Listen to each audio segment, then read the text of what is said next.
Ladies and gentlemen, sit back and relax for the next hour as the CW Reno brings you Old Tales of Nevada. It's an hour of rich Nevada history and current day success stories hosted by scholar, historian, and world-renowned gold and silver baron Uroy Marshall. Brought to you by the Silverland Inn and Suites and the Marshall Mint. Hello everybody, welcome to Old Tales of Nevada, past and present. Glad to have you with us this week. You heard the old expression, here comes the judge. Well, we have one with us on our show today. Stay tuned, we'll tell you who he is and what he's up to on Old Tales of Nevada, past and present.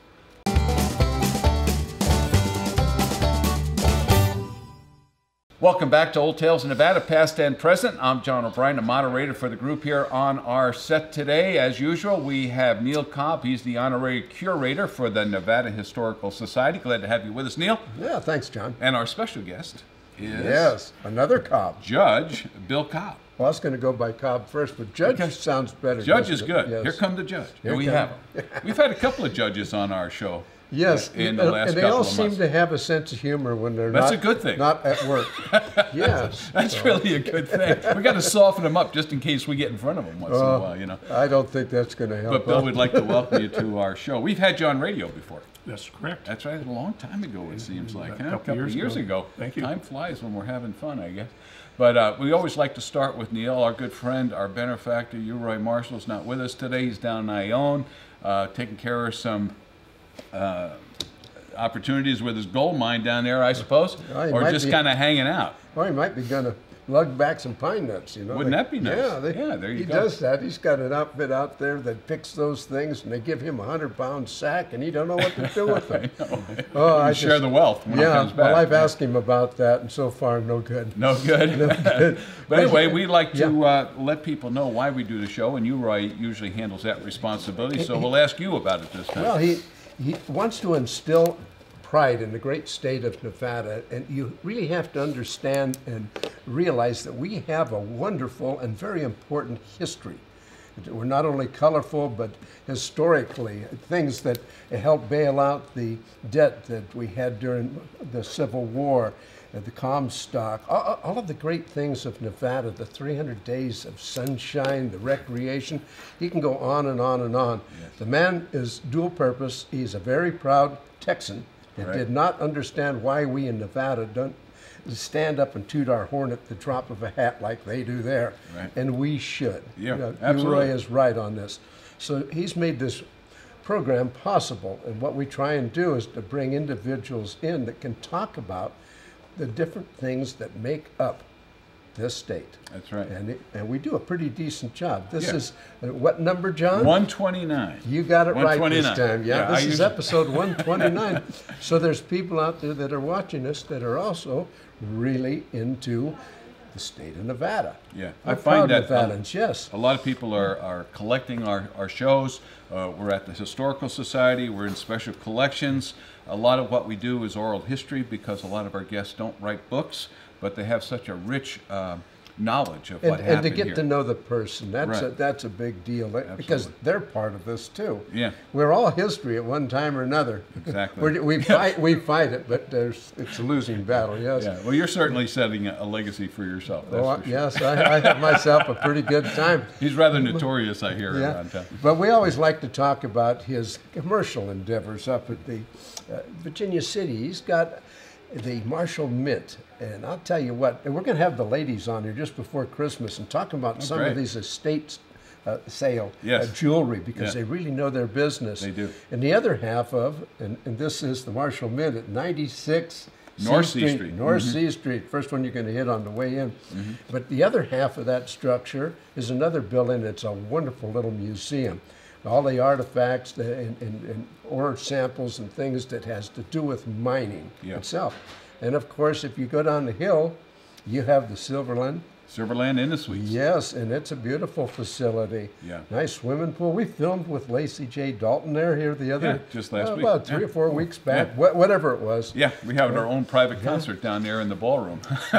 But he's very busy up there with these mining endeavors. He happens to own a little bit of property there. Yes, he does. And there is such a thing as the Sutro mine, Mm-hmm. not just the Sutro Tunnel, but he owns that, and he's really been able to bring in some high-grade samples. So. Very nice stuff. So check it out, Marshall Mint, Silverland Inn and Suites. Great place to spend a weekend up there, What's that especially this time of telephone year. 847-4484. Oh, right. Count on you, John. Count on you.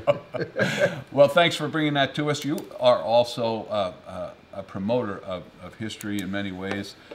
Your new book that's going to be out soon, Reno Now and Then, Reno second Now edition, and Then, right? too. No, yeah, this is the second one. The first one was simply Reno Now and Then. Mm-hmm. This one is 14 comparisons larger.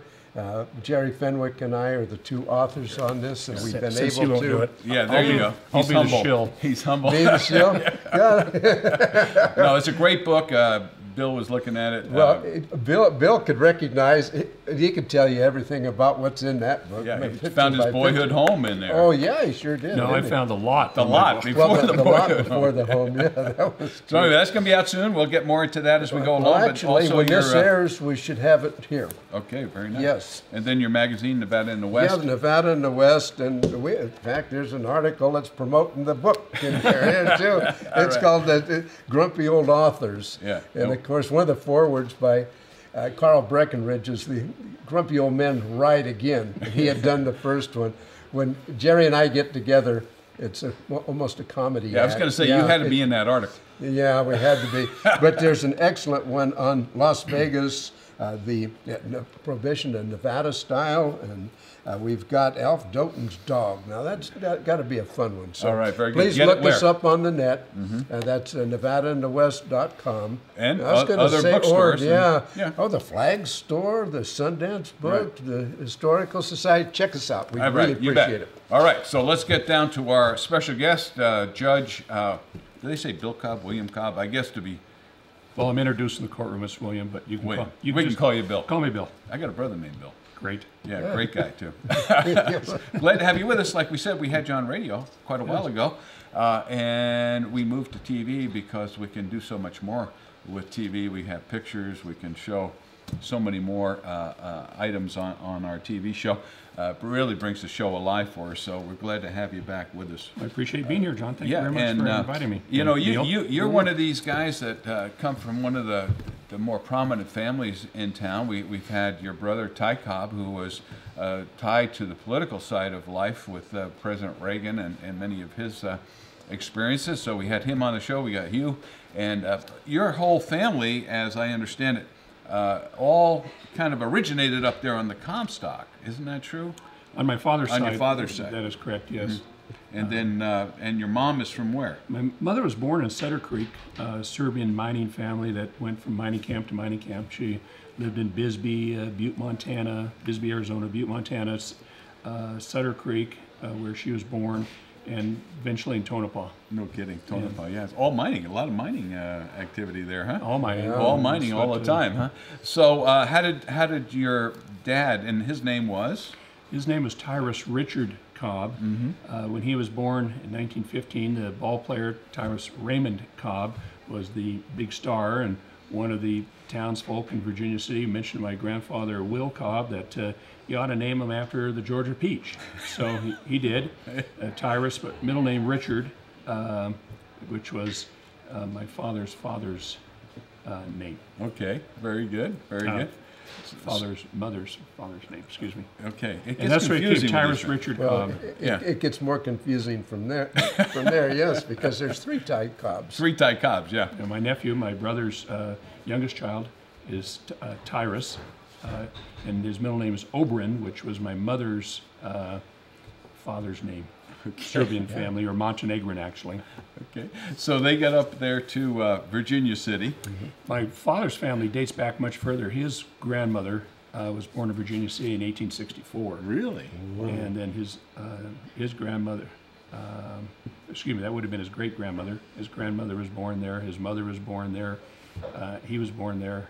I think he may have been one of the last people to be born in what was then a hospital. Oh, St. Yeah. Mary's?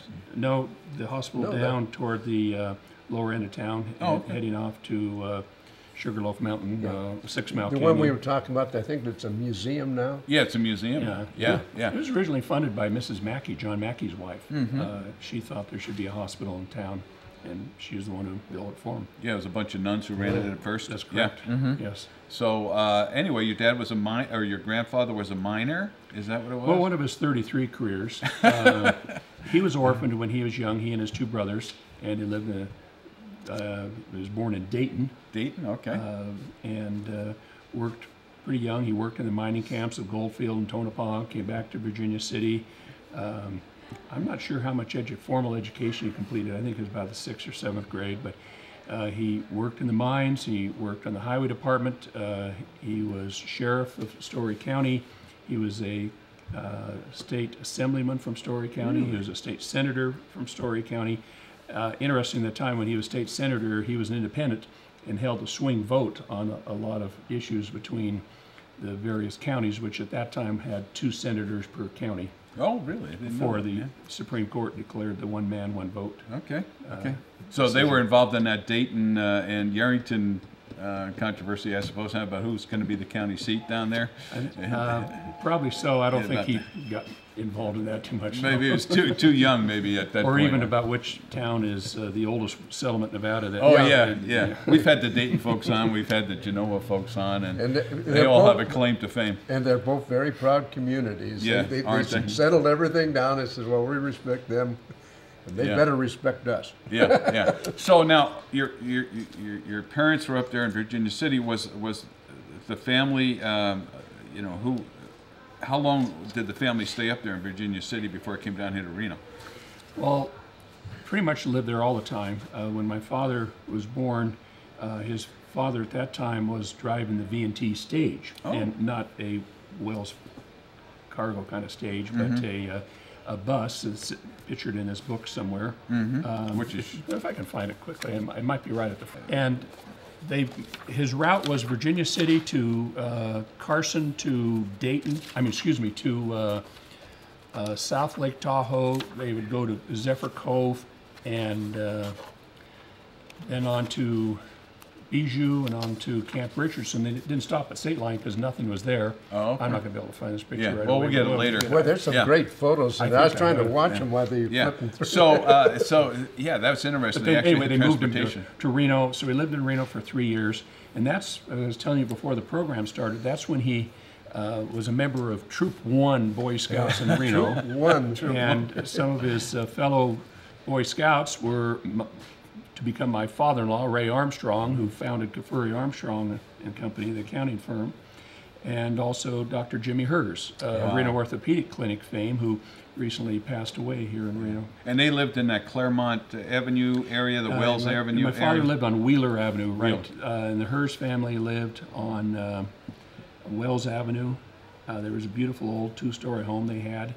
And my father-in-law lived on University Avenue near the university. Near the university. Yeah. But so many good families and entrepreneurs and people that went on to great things started right there in that Wells Avenue community. Well, my brother, one of his interviews may have discussed what they call the Wells Avenue gang. Yeah, he did. Oh, he tell funny stories, but the guy got him to dig without for this tank. He Well, talked you more remember about the Wonder Bar for some reason. Oh, he loves the Wonder Bar and the sign about free beer tomorrow or whatever the sign is. But in that Wells Avenue gang, like Frank Fahrenkopf, who became head of the Republican Party, National Gaming Association, prominent attorney, Jim Santini, Congressman Clark Santini, the author and preservationist. And What do you think accounted for that? Just coincidence, or was there, was it the school system? Was it Well, they parents? I think you have to attribute it all to Veterans Memorial School. Well, I tell you what, we had some Is pretty that where you bright went? kids. Is that where you went to? No, I went to Mount Rose. Oh, you went to Mount Rose. Huh? Ty and I are both out of the class of '58, and they said, "Well, you guys brothers or something?" I says, "No." I said, "But you can tell us apart by one thing." What's I said, that? "What's that?" "Well, he's the smart one, and he shows it." So, Well, your dad was involved in all kinds. all kinds of things, but he claimed to fame was a lot of these columns he wrote for the newspaper. Listen, we're going to come back and talk about all that and more as we move forward here on Old Tales in Nevada Past and Present. So stay with us. We'll be right back.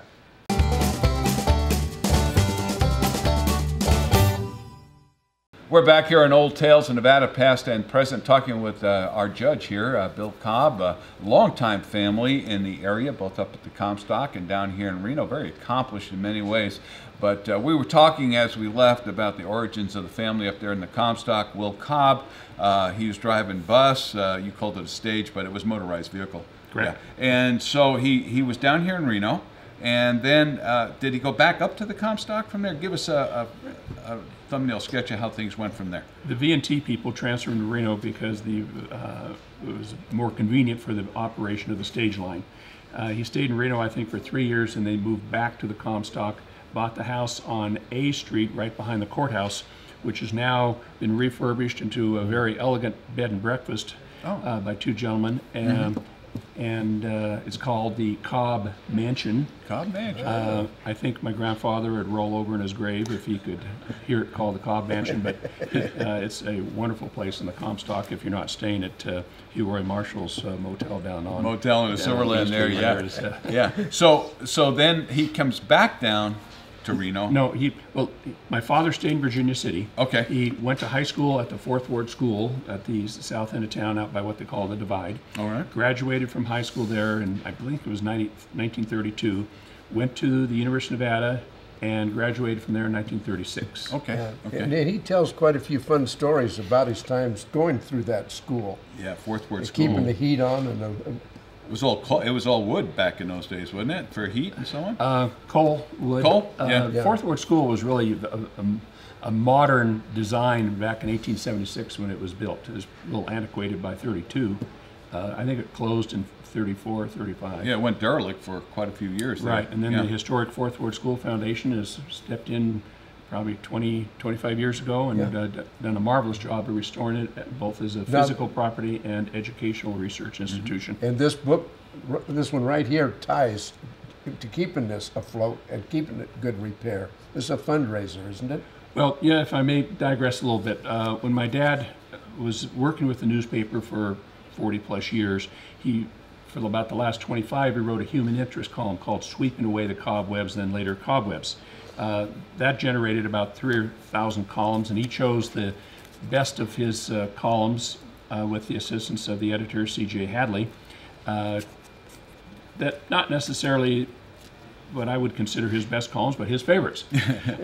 For us, the University of Nevada and Black Rock Press had digitized all the columns and basically retyped them, put them into Word format.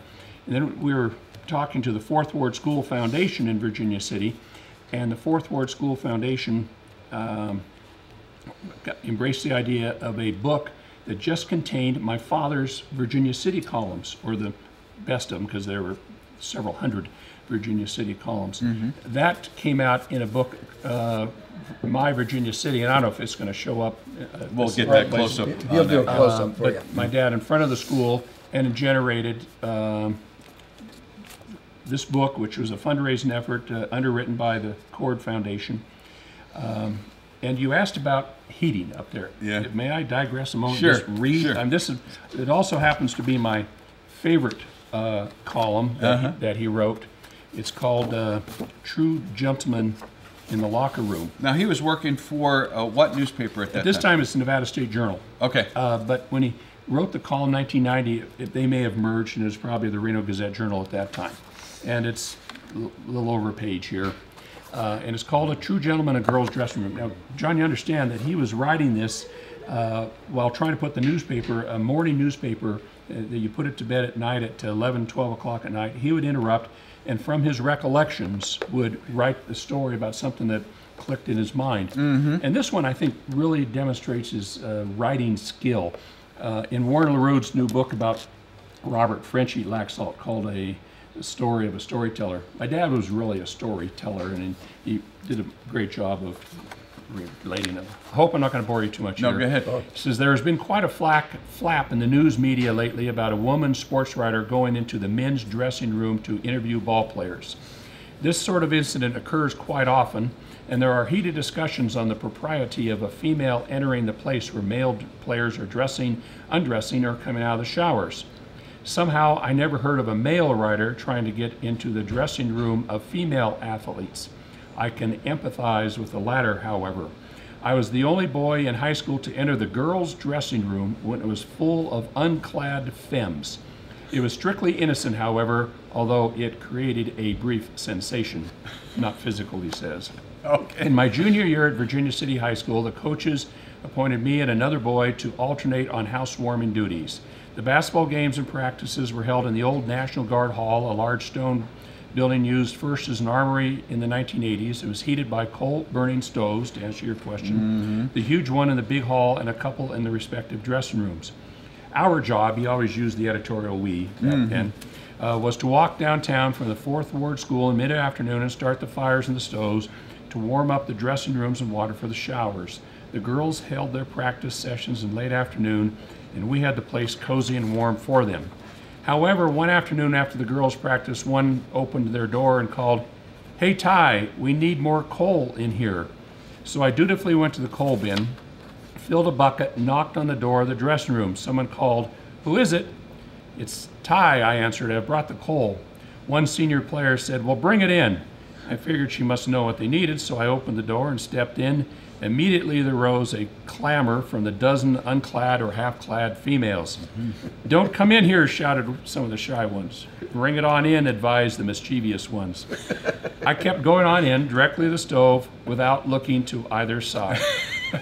Poured some coal into the stove and sat down the bucket.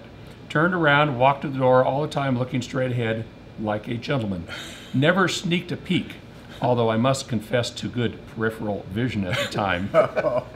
Pearls of laughter rang in my ears as I left the sanctum of athletic femininity.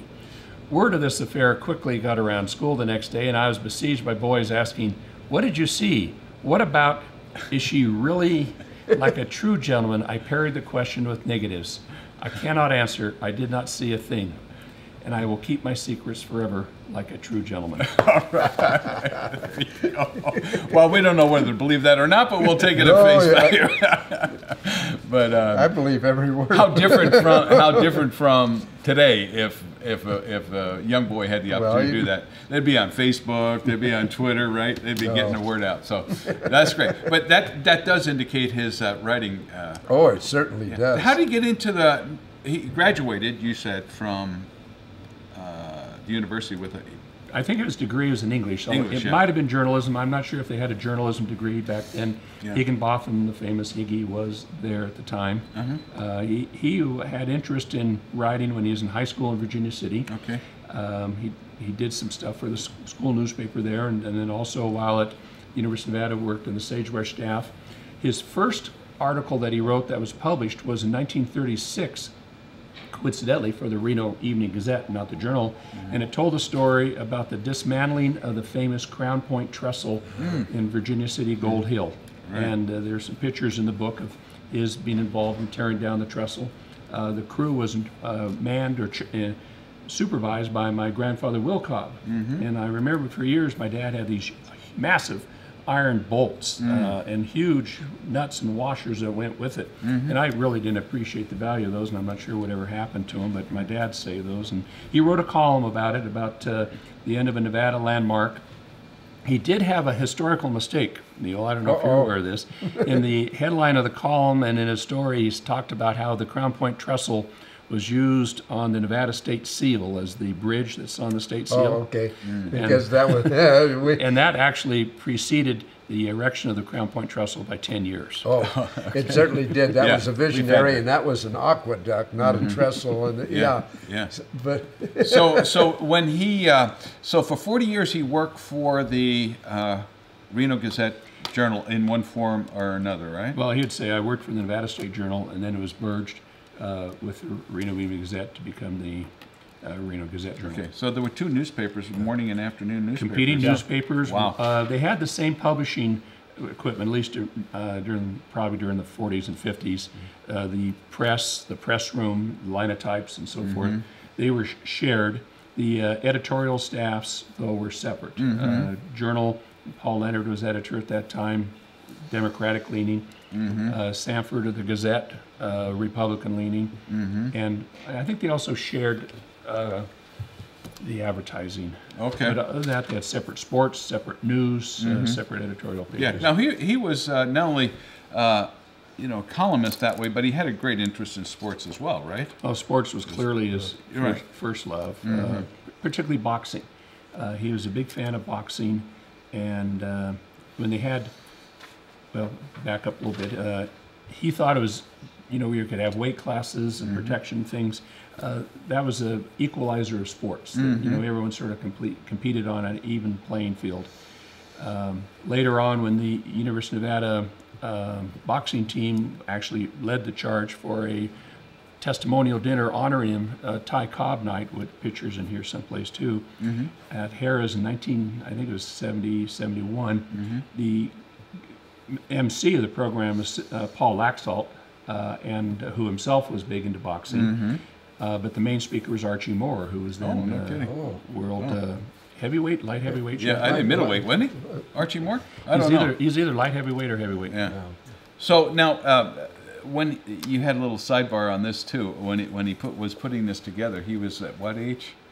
When he was in his mid 70s or mid to late 70s when the concept of the book was discussed. Okay. Roland Melton suggested to him, you got to perpetuate your columns. Right. Now, he wasn't seeing too well in those days. No, unfortunately, he had glaucoma that was never diagnosed, and it ravaged his vision, which was unfortunate because when he retired, the things he liked to do was read and play golf. And so really? Wow. Lost those. But they had all his columns were read to him, so he could choose which ones would be candidates for this book, and then it was edited by C.J. Hadley. It was published just before or just after he passed away in 1997. Okay, good. So let's break there, Judge, and we'll come back, talk a little bit more about your dad, but also want to find out what you're up to in these here parts on Old Tales of Nevada, past and present.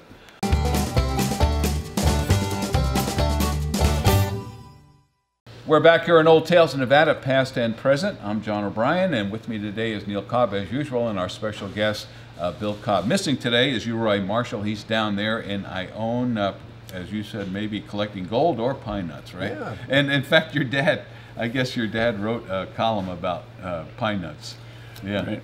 It was a tradition of the Cobb family. I'd go out with my grandparents too, and he would earlier. But in his youthful days, steamboat out south of Reno by Mount Rose Highway intersection and the Geiger Grade, you had billowing steam, hot water coming up out of the ground, and they'd go collect the pine nuts by knocking the pine cones off the pinyon pine trees with cones, covered with pitch, awful pitch. And then they would put them into burlap bags and continue on down to steamboat. Okay. Drop them into the hot water, and that would remove the pitch Really? from the pine nuts, and also cook them at the same time. Wow. And then you open up to throw away the pine cones, and there you are with all the great pine nuts. Isn't that something? Yeah. Wow. If you haven't had pine nuts on your meals, try it out. It's That goes fantastic. But the pinyon pines were going up Geiger, right? Right. Yeah, that's where they got them from. That's And they're the still way- there. yeah. Do they still collect pine nuts? Oh, yeah. Up there? They Oh, do, yeah. huh? That's fantastic. That's the way the Indians used to Yeah. do that too, but they had those wide baskets, and they would go ahead and have just a small amount, and they used the steam coming Steam up. coming out up. of the top. Yeah, they didn't have burlap sacks that they Right. could retrieve. Right. That's a fantastic process they use. We still The same we still concept. collect them today, but now we go to Scolari's in the bin and pay 10, Yeah. 10 15 bucks. Buy them in bulk, right? Yeah, really. I remember the pitch on there. We used to have a 3-pound coffee can full of bacon grease, and that was the only thing that you could get that pitch off with. Wow. Oh, really? I didn't know. Yeah, that's know that. pretty amazing. So, listen, your family very busy in the publishing of these columns. Your dad, no doubt, had to be busy every day. You said he worked how many days a week? He was on a 6-day-a-week schedule for most of his life. Over the last maybe 8 to 10 years, I think he reduced it to 5 days a week. But because he was associated with the morning newspaper, he would be going to work at 1 or 2 in the afternoon and come home at 11, 12 midnight or 1 a.m. I remember one New Year's Eve celebrating it with my parents. My mother and I drove downtown to the Gazette-Journal building at 2nd Street. My dad came out a little before midnight, sounded the car horn when it turned midnight, And then he went back to work, and we drove home. Yeah, there's no stopping the presses, right? You have to keep it moving. Well, that put a lot of weight on your mom, no doubt. She didn't do outside work. She must have been a homemaker. She was a homemaker, yes, but their social schedule was severely limited by my dad's work hours. I mean, his day off was Sunday night, and you know, most everyone else, all couples would have something going on Friday or Saturday. So she did not have that opportunity. Right. But she must have been a smart lady, I would think. Oh, I think so. She had a very difficult childhood herself. Her parents both died before. I think her father died when she was about 6 or 7, and her mother died when she was 9 or 10, raised by her uncle for a few years. But it was a very tough time in Tonopah in the 1920s. Yeah, I guess. So now, your family, your brother, and then you have how many other siblings? We have, between us is our sister who lives in the state of Washington. Okay, so 3 of you. Is she as accomplished as you two are? Because that's what I was going to say. You two have gone a long ways, since Wells Avenue into many different interests in life and have been very successful. I would say that she inherited my father's writing skills. She was editor of a magazine for many years, and she's been struck by rheumatoid arthritis, which limits her ability to do a whole heck of a lot.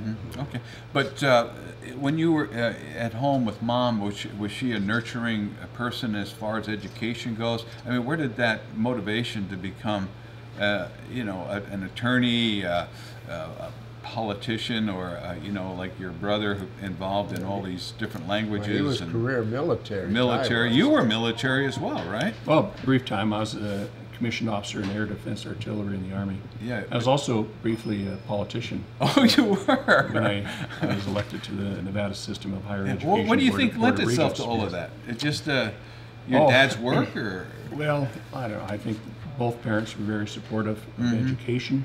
You know, education was paramount in both their minds and what they thought we should do. I don't remember being pushed by either my mother or my father as to what career paths we should take. We knew, obviously, we were going to complete high school, and we knew we were going to go to college. That was mandatory. That was put out there.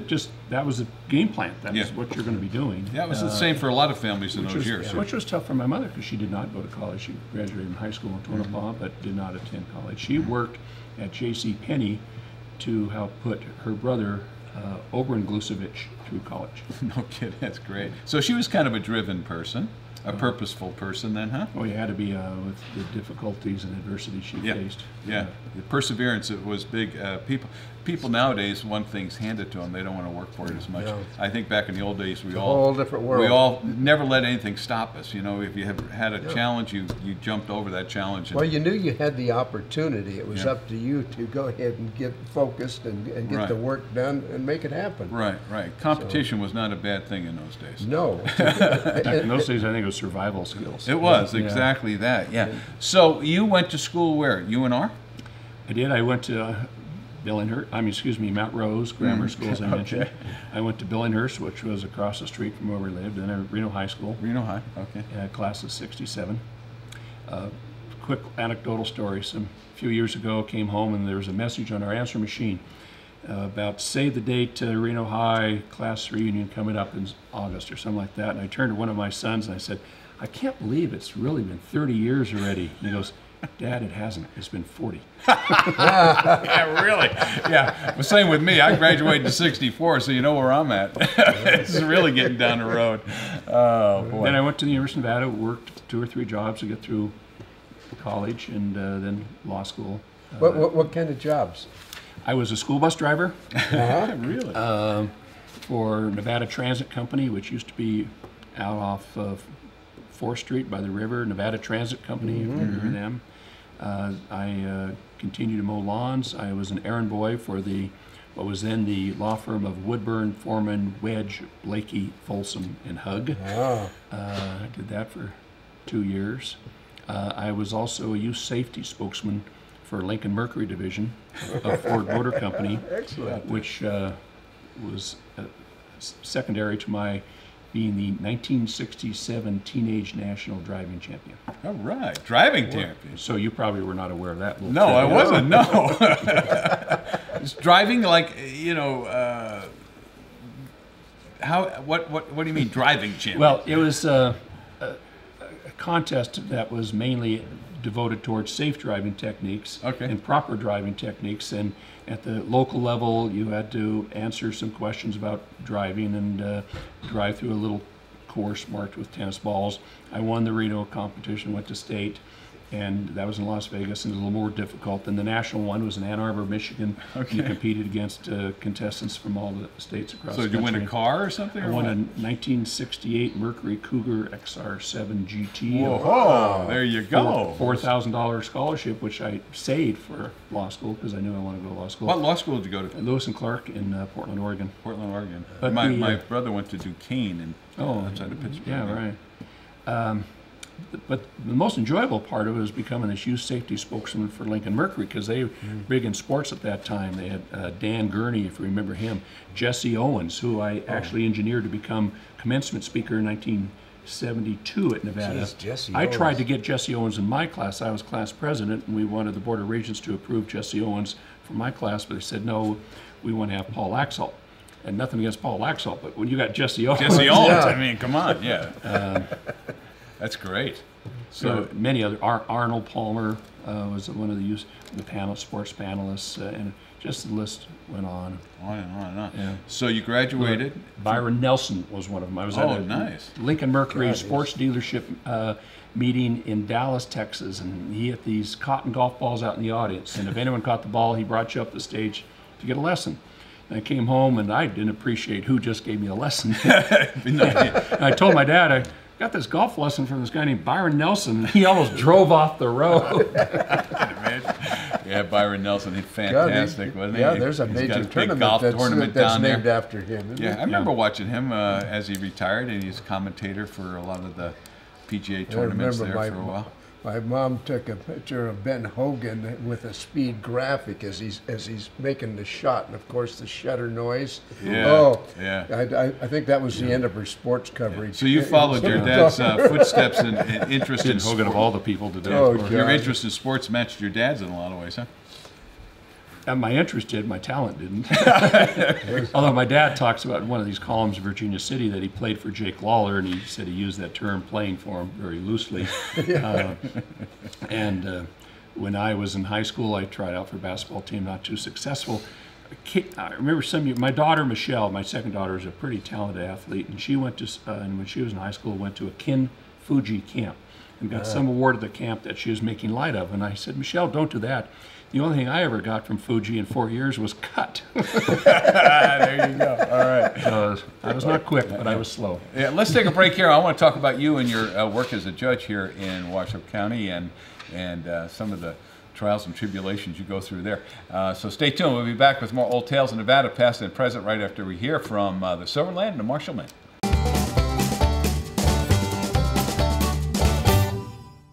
We're back here for our last segment of Old Tales of Nevada, past and present. Again, we have our special guest, Judge William Cobb, from the very famous Cobb family, and including Ty Cobb, who worked with President Reagan for many years. We've had him on the show, but your whole family is just very interesting.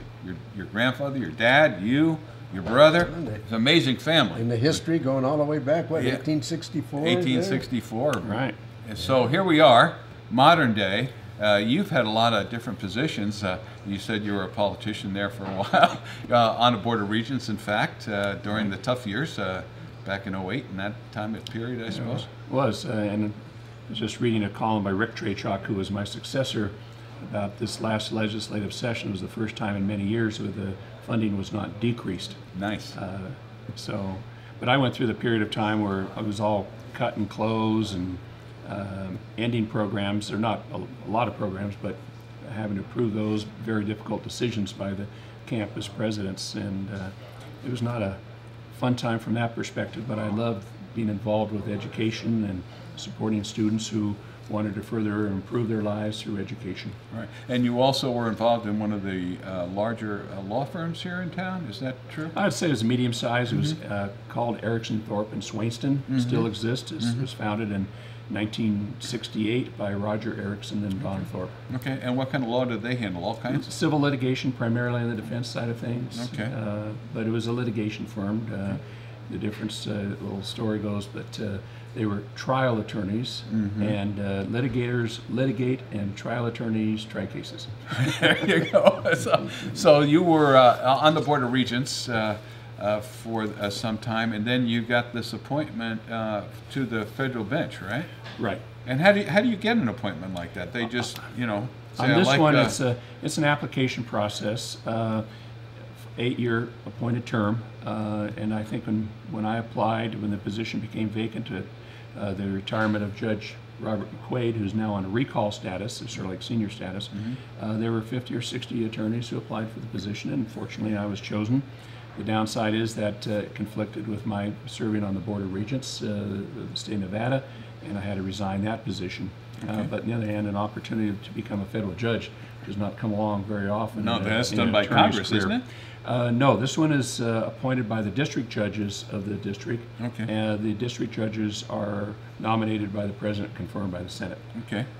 So you're located right here in Reno? My duty, as they call it, a duty station, is in Reno. I do hear a few matters in Las Vegas, but primarily my assignment, that of Judge Cook and Judge McQuaid, is almost exclusively Reno. Okay. When you say magistrate, why did they use that term instead of, you know, judge? Just use the word judge. Is it some special assignment that you have there? Well, the actual title is magistrate judge and has been since 1989. Prior to that, though, this position was filled by appointment of what they called United States magistrates. Then, because of for whatever reasons, they determined the person should be considered a judge because of what you're doing.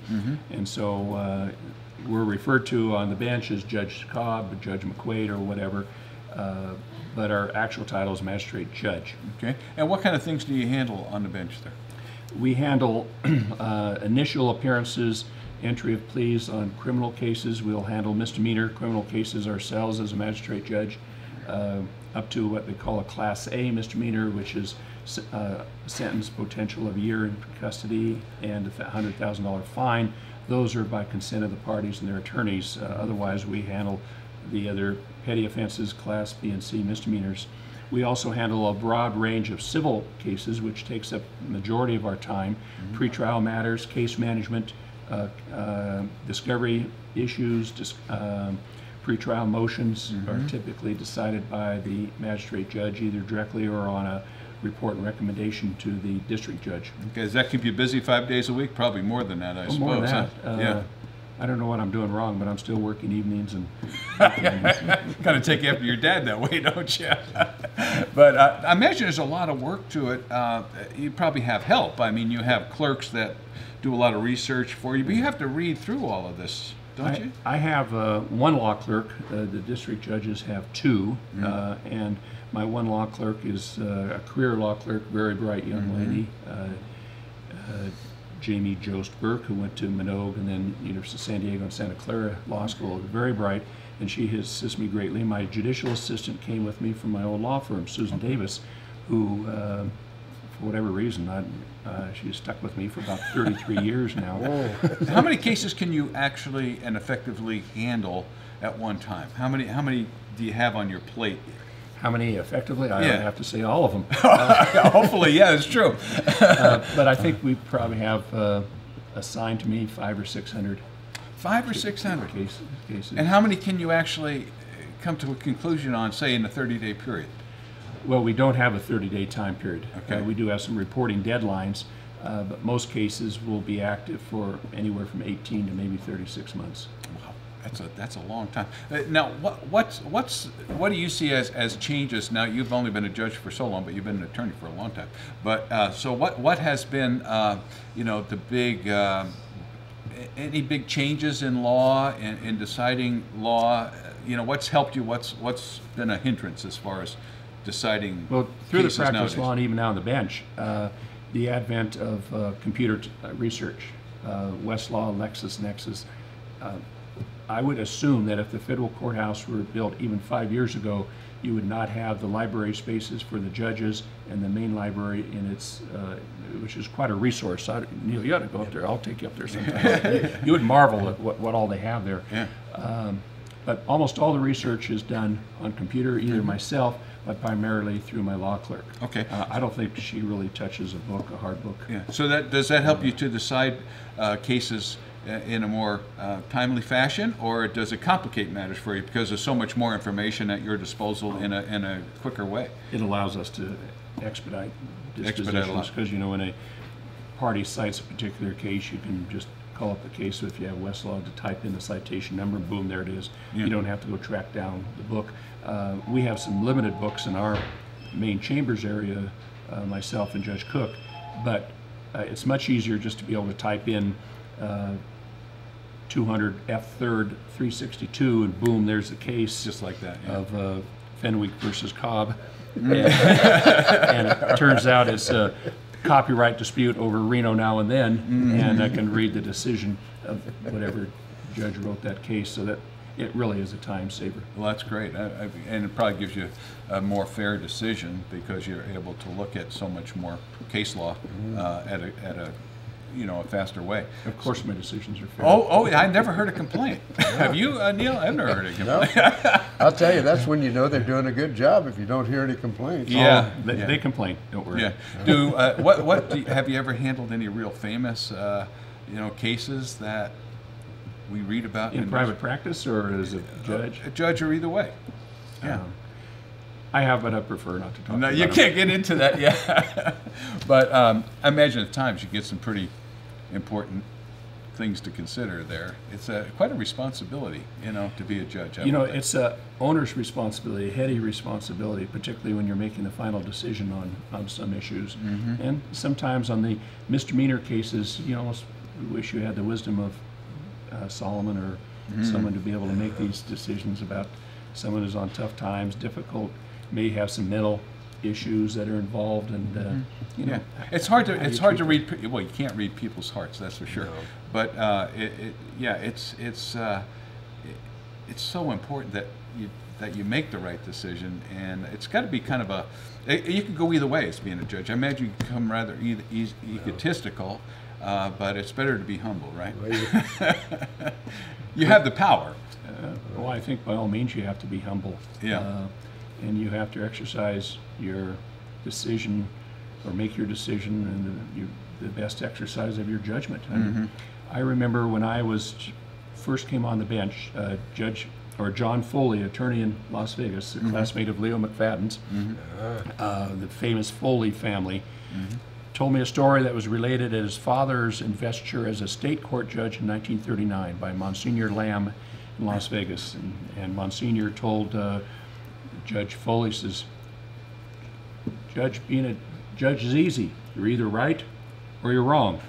And you can't be wrong all the time." No, you hope not anyway. So has it turned out to be something you really love to do? Yes, I do. Yeah, I have great. enjoyed.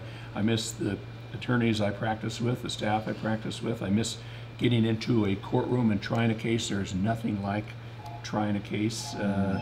And the most nervous time of your whole life was when the jury comes back and the judge asks the jury, "Have you reached a decision?" And the foreperson stands up and says, "Yes, we have." And he says, "Would you give your verdict to the bailiff?" And the bailiff then takes it to the judge, and the judge reads it, gives it to the clerk, and says to the clerk, "Would you please read it?" I mean, that time period in your life, your heart is not beating. No, you don't exhale for a while there, that's for sure. Well, listen, we're about out of time, but we want to thank you, Judge, for being with us again.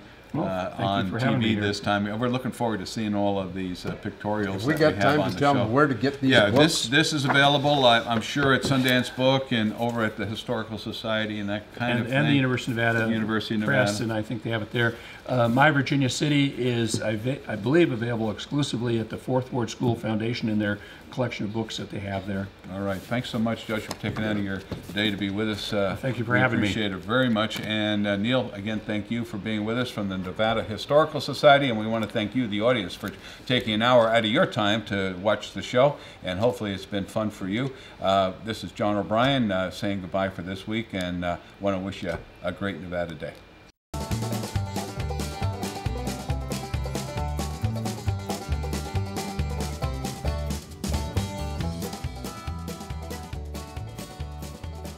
You've been watching Old Tales of Nevada with your host, Hugh Roy Marshall, historian and world-renowned gold and silver baron, presented by the Silverland Inn & Suites and the Marshallmen in Virginia City. Join us again next Thursday at 1 p.m. on the CW Reno for another edition of Old Tales of Nevada.